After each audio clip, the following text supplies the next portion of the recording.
Welcome to Sports Management Podcast, where you will hear interesting sports management professionals share their stories, experiences, and passion for the sports management industry. I am your host, Marcus Philipsson. Welcome to episode 163 of Sports Management Podcast. Today's guest is Robbie Douek, CEO of Blast. Blast is a Copenhagen-based E-sports entertainment company delivering events across the world. We spoke about Blast's partnership with Alpine F1, how Robbie has been working in sectors where he can make a difference, working for Google and Disney, the development of esports, difference and learnings from traditional sports, esports versus competitive gaming, why 2024 is the biggest year for esports in UK history, and much more. Robbie Douek, welcome to the Sports Management Podcast. Absolute pleasure to be here. Thanks for having me.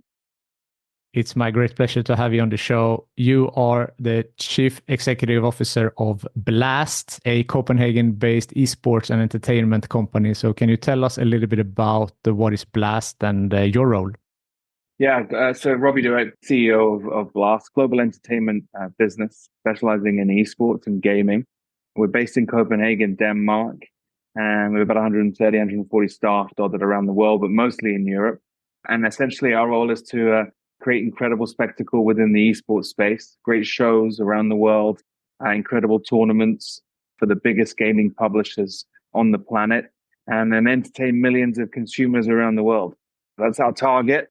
And my role of chief exec is to try and make sure everything's in line and gear, keep our board of directors happy, investors, and most importantly, the team.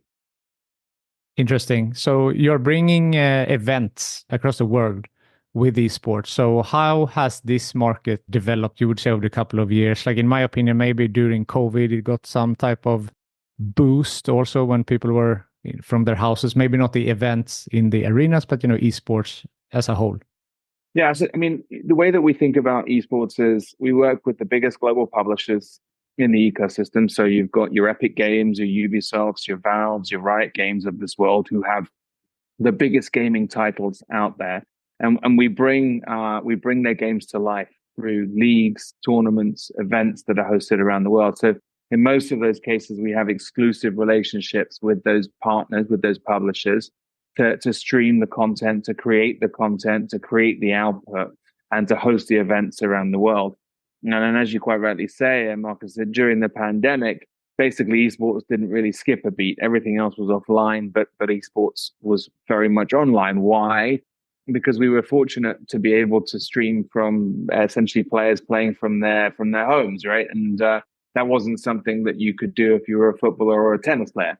And so, we have a very unique and incredible technology set up at Blast, which enables us to stream either from our studio or completely remotely around the world. So, we could be playing a game together and then we could stream that content across all of our digital platforms so that millions of eyeballs can view it. No one else during the pandemic was able to kind of create that environment. And so that was very helpful for us to be able to create a lot of value within the viewership base. And I think that has then manifested itself going forwards across the world.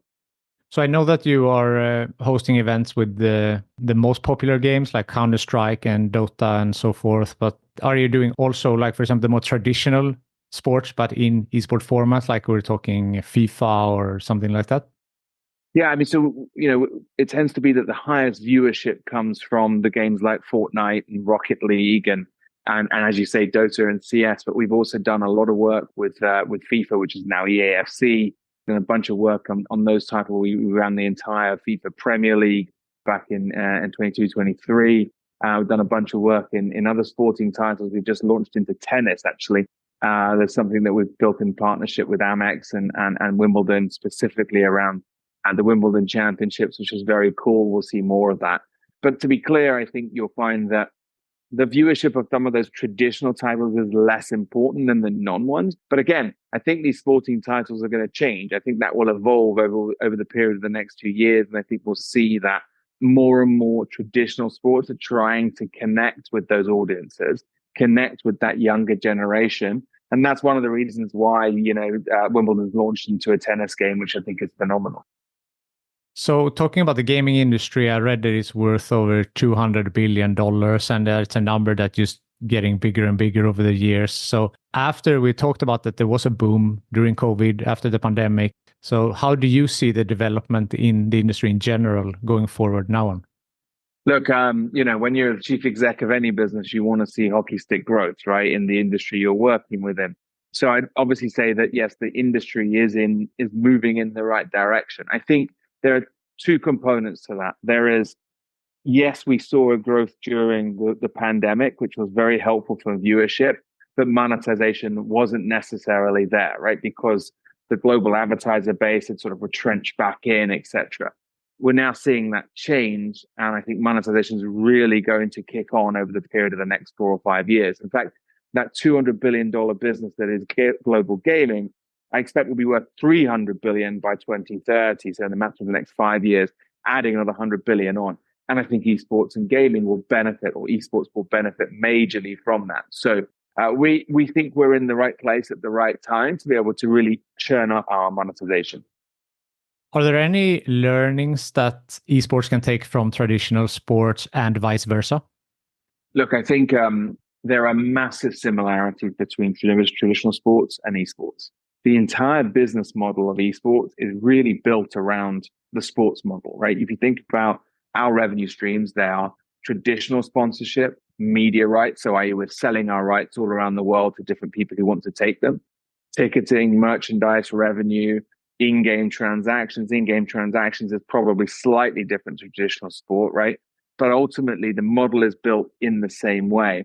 And then if you think about the club system that sits within traditional sports, if you're a football club, rugby club, or a traditional player within a single sport, the same thing occurs for esports. You've got these global clubs that are now situated across the world who are making revenue streams which are very similar to the ones that they would make if you were Man City or Man United, for example. That's interesting. You are based in UK. So how do you see the gaming industry if you isolate it to the UK? I know it continues to prove itself as an epicenter of gaming and esports. Well, it's based here in the UK, so you can hear the British accent. Yeah, no, I think that the great thing is that the UK is a globally leading population. It has a good size, obviously, in terms of its overall population. But I think we've seen in the past 6 months a turn in a very positive trend towards esports and gaming. And I think we'll see that continue into 25, 26. The noise that's coming out of this current government, the new government that we have, it is very positive towards gaming and esports. Not to say that the last one wasn't, but I think that this is a far more developed area that I think people want to focus on. In the last 3 months, and just in the UK alone, we've hosted a multitude of different events from within the UK. So, we've brought 3 flagship events to the UK, one in Manchester and 2 in London. In Manchester, we hosted the Rainbow Six Major, and in London, we hosted a Counter-Strike event at the Wembley Arena. And then on the back of that, we hosted a Rocket League event as well at the Copper Box, which is all phenomenal venues with thousands of people buying tickets. I think we actually created an economic impact for the UK of about £28 million during that period of time. We sold 45,000 tickets. And so I think that the UK, whilst it has a 8% share of the global esports market, is now going to kick on going further. The work that's done by the British Esports Federation, the work that's done by many of the clubs in the UK. And then I think we are watching with bated breath to see what the IOC does within the esports component, right? There's been a couple of announcements in the past couple of weeks that are going to shine a light on esports overall at Olympic level. And I think that's going to fundamentally make a difference to young aspiring athletes from the UK and beyond. And let's be clear, in my mind, in our eyes, these are athletes, right? These are global sports people who are performing at the best of their ability, the highest possible level of their ability at the global level. And you have to really put in the hours to get there.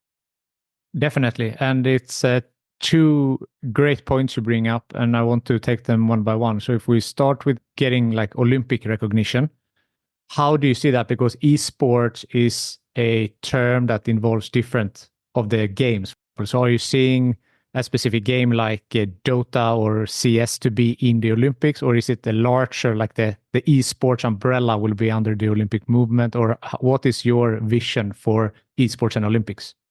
Look, I'm not in charge of what the Olympic or the IFC decides on what the output looks like, but I would expect that you will see a core amount of esports that will feature within that esports output within the Olympics, whether they be virtual or normal games or traditional games. We don't know yet. I think there's announcements to follow in that space. However, I'd say some of these games do lend themselves quite nicely to an Olympic title. You mentioned Dota.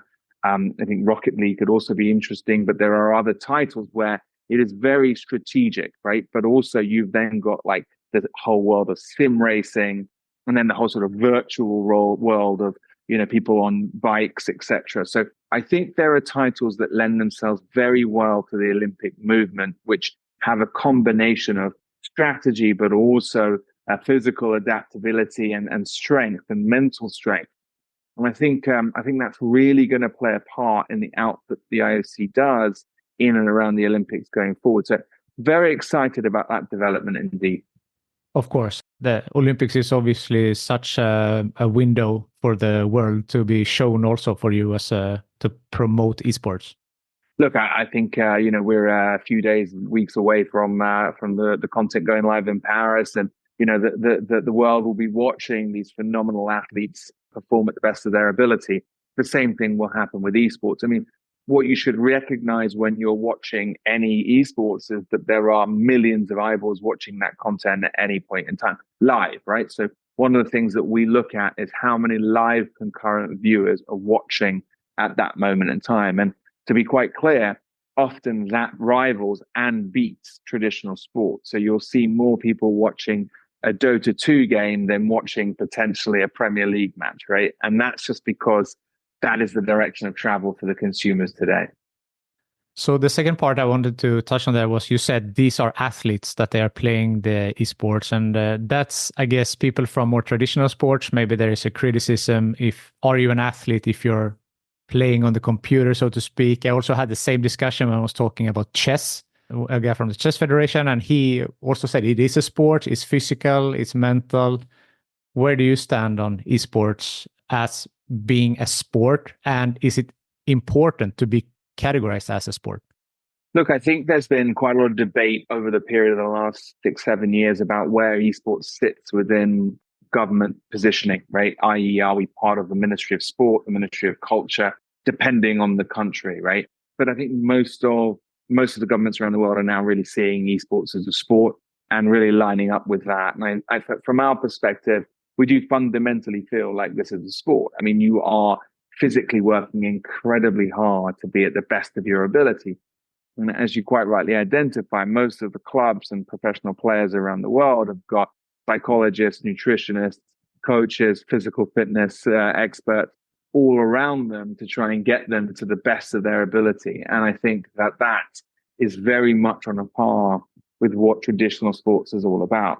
And then, if you just watch esports unfold and you watch the spectacle, the moment when a team or a player wins is on a par to when, someone wins. I was watching Wimbledon last week. Alcaraz wins, the Wimbledon Grand Slam over here in the UK. And that pure elation and joy is very similar. And so the adrenaline is there. And I feel that is something that we need to convey as an industry to the wider world, because often people forget that. They see gaming and esports as something where, kids are locked away in their room playing, but it's not all about that. These athletes are working incredibly hard to be at the best of their ability. Yes, of course. And I think that many of the critics, they don't have that type of insight. You don't know enough, and then you make an assumption. But as you said, of course, you need to be in a good shape. It's hand-eye coordination. It's managing your stress. And then, of course, competing on the highest level. So I definitely see the arguments for being a sport. I've heard you in other interviews referring to esports as competitive gaming. And I've had this discussion before on this podcast. So are the terms equal, or do they mean different things, or is there one that is preferred or not? Look, I think we operate within a world which is competitive gaming. I think it is the notion of five versus five on a server, right? Playing against each other is competitive. And I think that that is a clear definition of what esports is all about. However, I've also said in the past, and I'll say it again, I think the reality is that if you are five friends at home and playing on Fortnite together on your Switch, I also think that's competitive because ultimately it's five friends competing against each other. And by the way, I think that that is a positive, right? So I think competitive gaming in the right environment, built with the right protections around it, is a positive piece, and I believe in that fundamentally.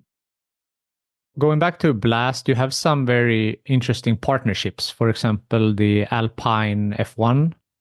So can you talk a little bit about the partnerships that you have? Yeah, we work with multitude of different partners across the globe from different sectors, but this particular one was very cool. We worked with Renault Alpine during the Paris major. We hosted a major in France. It was the first time that Paris had ever hosted an event of this size in the esports. I think we did 42,000 tickets over a weekend, and millions of eyeballs. And for Alpine, it was absolutely a symbiotic relationship. The ability for them to tap into our audiences, but then for us to tap into their audiences, really created this sort of cross collaboration between the two parties. And the actual activations were really cool. So we had an Alpine car within the venue itself, i.e., within the arena, within the bowl. It was great. All the fans absolutely loved that. And then we had this skinned up Alpine car. So in the venue, we had the Formula One car, and on the outside of the venue, we had this Alpine car that was skinned up by a very well-known CSGO skin artist. So skins are the things that you trade on the platform within the game. And then in contraparty to that, we also featured on the Alpine Formula One car during the Monaco Grand Prix. And actually, it was a great Grand Prix because I think Ocon finished third. So actually, we had a lot of viewership from that. And you can understand why, right? You know why Alpine wants to be part of esports, and why we want to associate ourselves with a brand like Alpine. Why? Because you've got two up and coming esports is up and coming, and you've got Formula One, which is already at a level as well. But the cross collaboration creates real interest between those two audience bases. So a very cool integration. Definitely. And the Formula One fan base also has been younger in age after the Netflix documentary, and the more younger people that are interested. And of course, they have also the simulations and different part that could, direct into esports a little bit. And so I think that there could be definitely like similar fan bases between these sports for sure. Yeah, and like 10 years ago, 7 years ago, before Drive to Survive came out, you probably wouldn't have said that, right? But now, Gasly, Ocon, alongside all of the others, right? Piastri and Norris and Verstappen are household names, right? And are household names to younger generations. But then they've also identified the esports as a way for them to connect their brand with that wider audience. And if you think about brands like Ferrari, they do really well from the brand itself, people aspiring to wear clothes associated with Ferrari, etc., and to be part of that brand. And I think Alpine, as an up and coming brand, is probably in a similar boat. Some other partnerships, I think, was or you worked together with Unilever and Magnum Ice Cream. Is that correct? Yeah, we've worked with fast-moving consumer goods brands across the board. So Unilever is one, which we've done a bunch of work with, both across Magnum ice cream, but also their snacking brands like Pot Noodle, and various other fast-moving consumer goods companies across the globe. You can understand why they want to work with us. Their client base is very well targeted, but also it's important to note that when we run these campaigns, like we're doing really cool immersive integrations within the experience itself, and I think that it lends itself to really working well with the audience. On top of that, we've worked with multiple movie studios, so we run quite a lot of work with Universal, various others, Warner, etc., across movie title releases. The automotive sector is strong in esports too, and then sort of traditional brands really coming into the space. We just had Revolut, for example, being a partner with ours on the Counter-Strike event in the UK as a presenting partner. So even the finance industry is tapped into esports. And I think this is my point from earlier on. I think as the global market gets stronger and this demographic, which is hard to reach, becomes more accessible. What do I mean by that?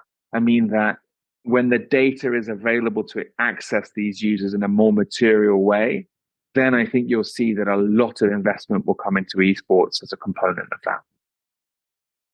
If we look at the gender equity now with the Paris is the first 50-50 Olympics on gender equity. So how's the gender split with regards to esports from a player's perspective? Yeah, I mean, I think there's if you look at the global gaming population overall, it's about 46% female. Global gaming. Esports, I think, has some way to go to catch itself up to that global gaming number. I think the female population is probably doing a lot more casual gaming than esports, just from what we can see from our statistics. However, those numbers are increasing quite considerably. And so it has a female representation that is skewed to certain games. Most of these esports now have female ecosystems where there are clubs that are female only that are playing again in leagues, etc. And I'd love to see that evolve over time, so that there's nothing to say that men and women couldn't compete at the same level within esports. Absolutely nothing scientifically proven to say that either. In fact, it should not be any different, right? So I think it's just a question of uptake. What we have seen is there is a strong cohort of females coming through from the sort of talent space. So the talent that surround themselves with the games, who are the presenters, the casters, the hosts. There's a good group of female leaders evolving within that space. And I'd say, in a way, that's actually faster than what you've seen in traditional sports. Traditional sports has now evolved where you've got female casters, analysts, etc. on the desk, but it's kind of only really come about in the past couple of years. In the esports space, it's been there really from day one. That's interesting because, as you said, most traditional sports, it's that's very recent that's been on the analyst side.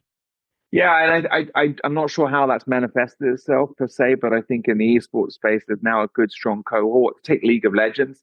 There are a couple of individuals that have really been part of League of Legends since I've been working in the space for at least 6 or 7 years, and they are, really household names within League.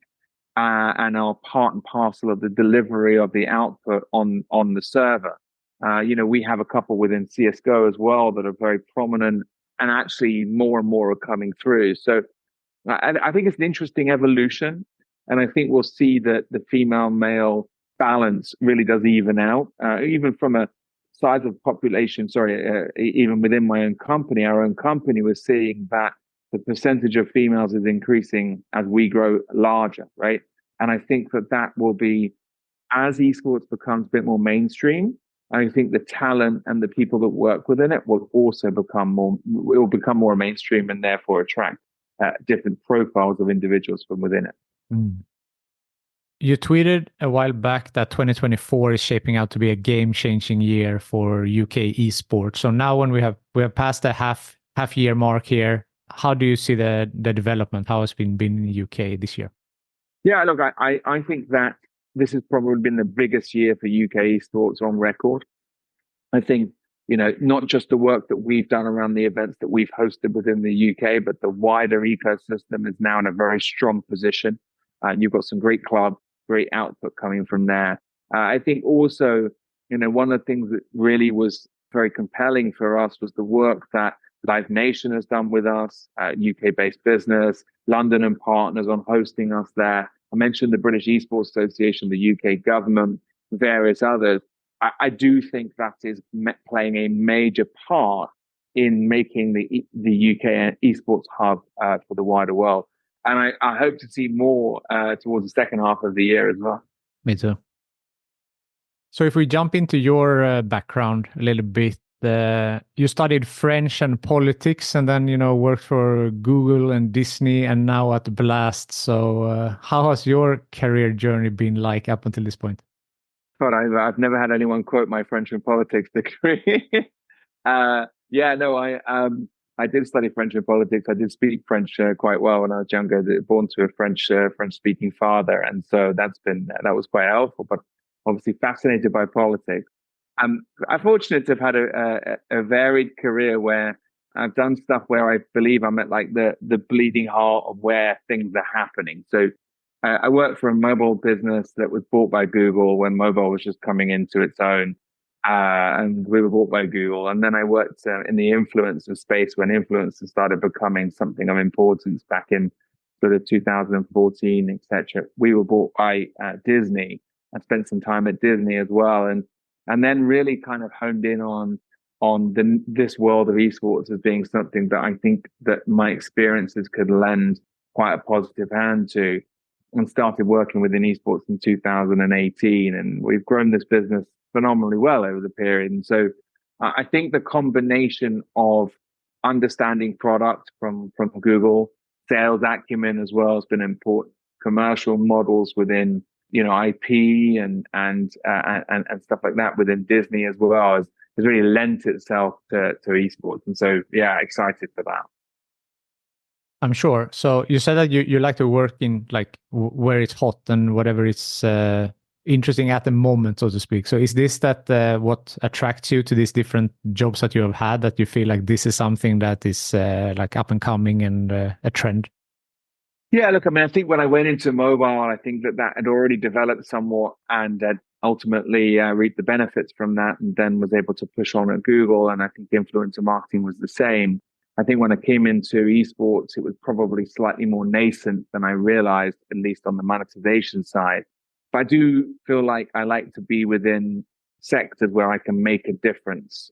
I feel like, I consider myself sort of a growth CEO, someone that is able to grow businesses, grow and expand teams geographically, businesses geographically.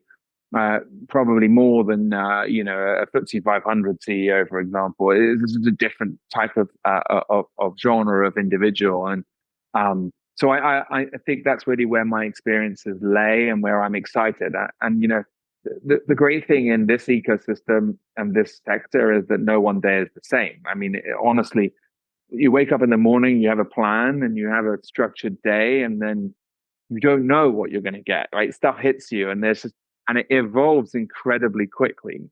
So part of the challenge of that is just being able to remain level-headed, focused and structured, and not let yourself get moved in the wrong direction by certain things.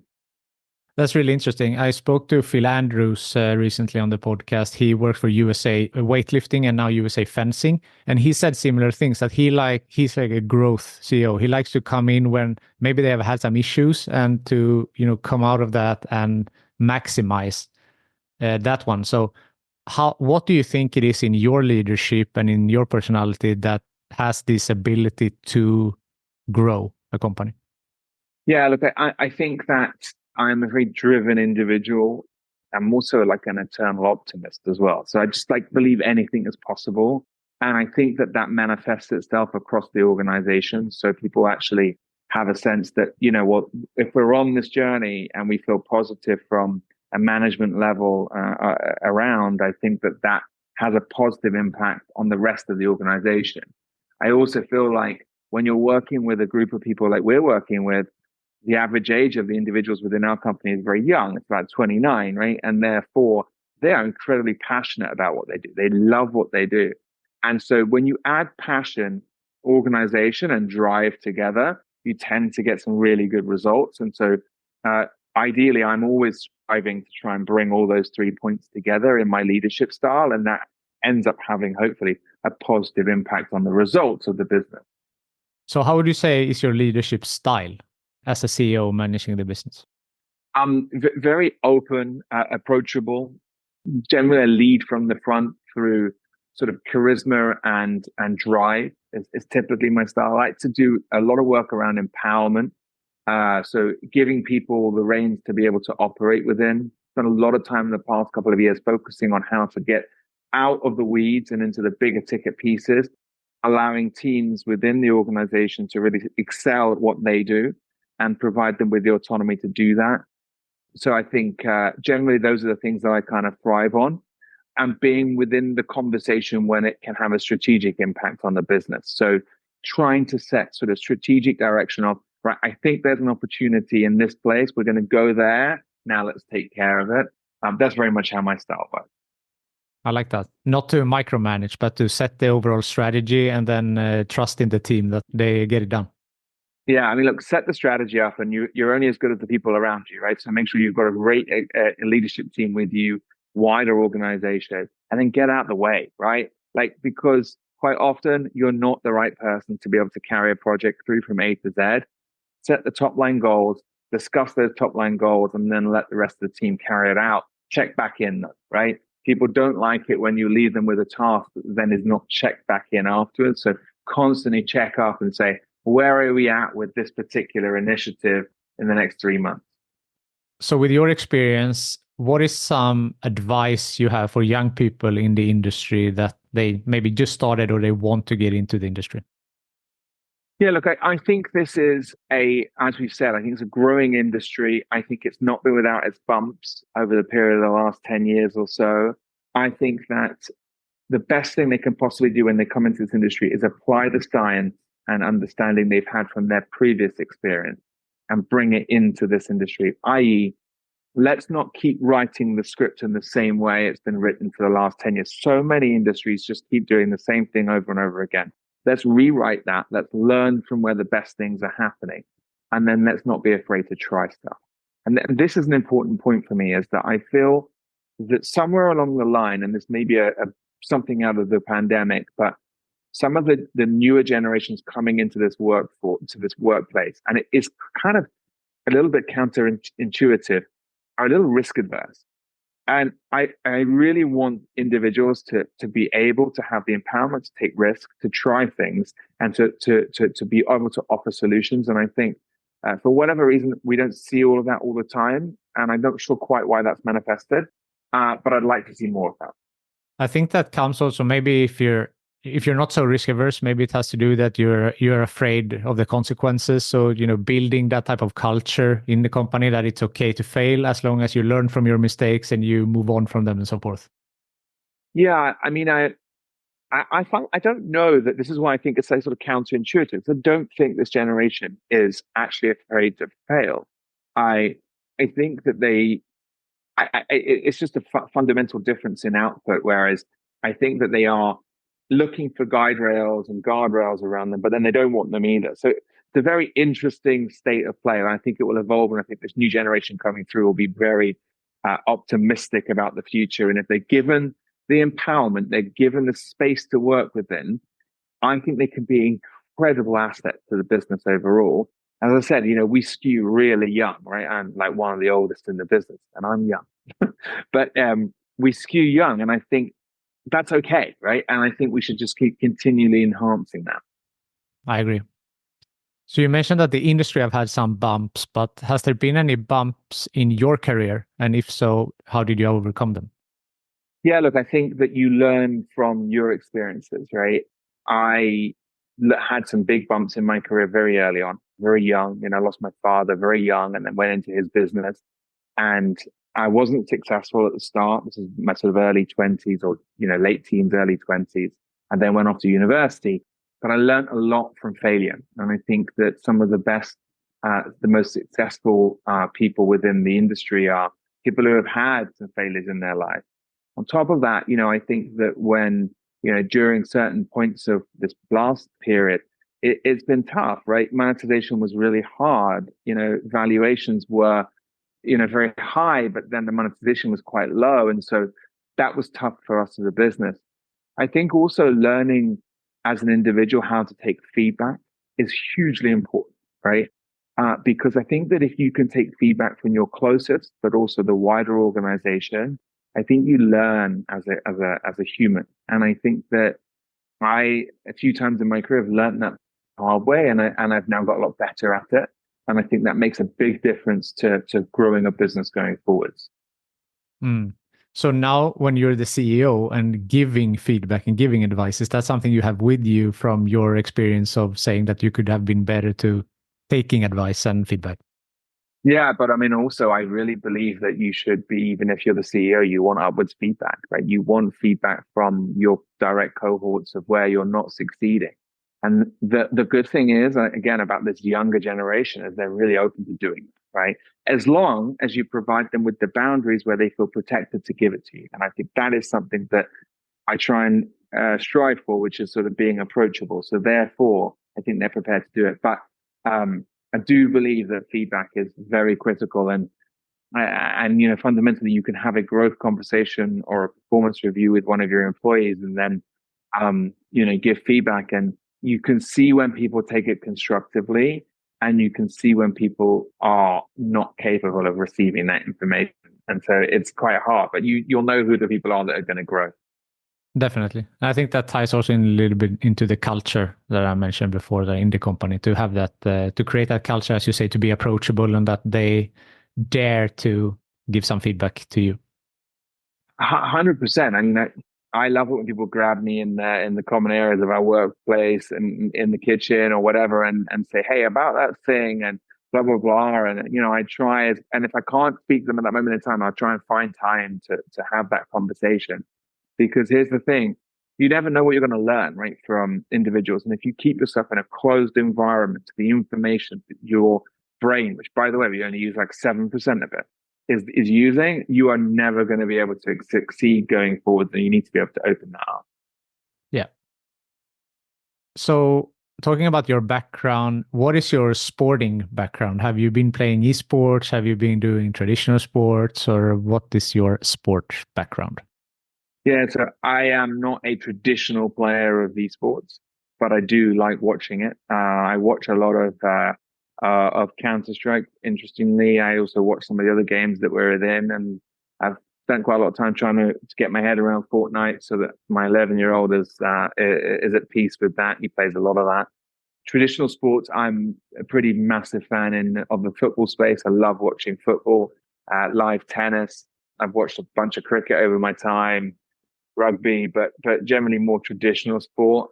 In fact, any sport, I'll probably digest it. So I'm a big fan of sort of live competitive gaming. But I mean, I'm actually a big fan of like live events overall, which is why this company is quite a good fit. I love the whole experience of that, of being in a venue with 10,000 people going wild. So that can be from a concert to a football match, right? Played a lot of squash over my time, badly. I used to be quite decent at badminton, but I'm talking about when I was a teenager. And now I think the best I do is going on the running machine, when I can. So that's about all I can do. I see. So you've done a little bit of everything, it sounds like. I mean, even when I was a kid, I used to watch a bunch of snooker, but I don't know how well that resonates with the consumers that are listening to your podcast. No, I'm trying to get as many sports as possible to cover a wide range. And I haven't had, pool or snooker on. So I hope to make that happen, because I'm curious to learn more about that as well. I mean, I think it's interesting, some of these sports who have been around for a long time, who have had an evolution of change. We should try and see if we can get you fixed up with someone within that space, and to try and get some of the snooker players on. I mean, lots of these sports have taken an evolution in the future. And, by the way, like if you look at the global mix of sport, right, it's very interesting when you see in certain territories around the world what they're actually doing. Number one sport in India, as an example, is cricket, right? That does not come as a surprise. But very few people are going to be able to tell you, who are not from the region, what the number two sport is, for example. And it's kabaddi, right? Which has got 400 million, viewers on it. So I'm just fascinated by how, global sport has a place in everyone's house. Definitely. So I usually end with the networking question, but since we went into that already with the snooker a little bit, is there someone from your network that you think would be a good guest for this podcast? Oh, well, I mean, look, I think in the global sports space, there are a multitude of different people that I'm connected with. So either in the football space, a lot of connected tissue there. I'm happy to work with you on that. Within the racing space as well. So we could probably suggest a few ideas of people that might want to come onto the podcast and give you an angle. Sounds good.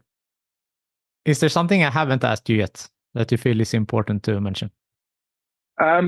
No, I think, look, I've enjoyed the podcast a lot. I think what's interesting about the way that you tackle some of the questions, which is very different to others, is I've never spent so much time talking about my personal career trajectory as today, other than when being in an interview, perhaps. But I think that's interesting to give context around why the individual within this particular sector is succeeding. And I think that's a nice combo.